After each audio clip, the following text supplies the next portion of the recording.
Good morning. Today we're going to start talking about another way we can use calculus in the real world and one of the tools we can use with that. Recently we talked about indefinite integrals and some of the way those could be used. On the left here we have some general formulas and a review of the part. We also talked about definite integrals, which is an indefinite integral with bounds.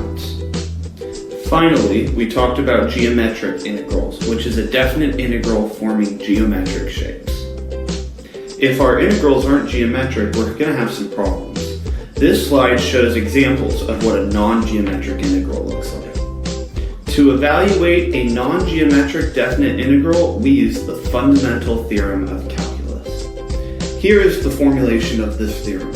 Note that it works for definite integrals, and take a moment to copy it down and look at it closely.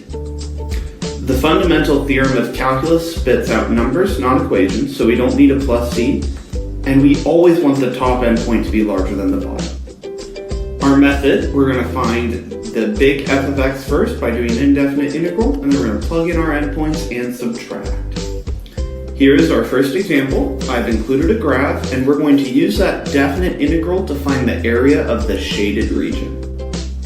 For our first step, we're going to find our big f of x, and we can just do this by applying the basic integration formulas we learned. This next step here involves the simplification from above.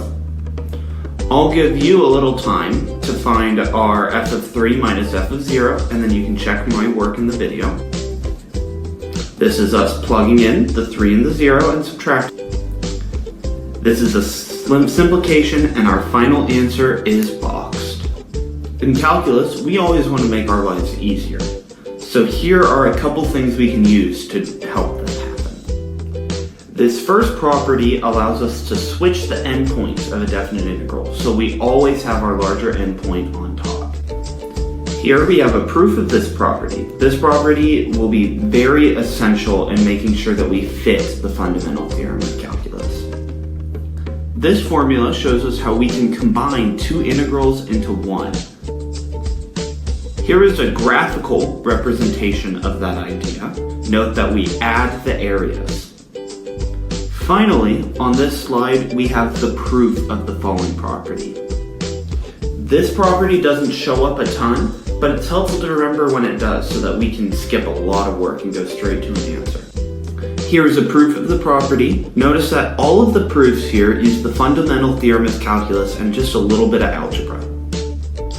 Here is our final problem of the day. Note that this problem has negative area and our function's a little more complicated too. Here is the formal form of our definite integral, and our first step is to find big f of x. Solve for this on your own and then check with the video. In our first step, we separate the integrals so that we have simpler products to work with. Next, we apply one of our basic integral formulas. After simplifying, we have 1/4 x to the 4th plus 2x squared plus 3x. This is our simplest form.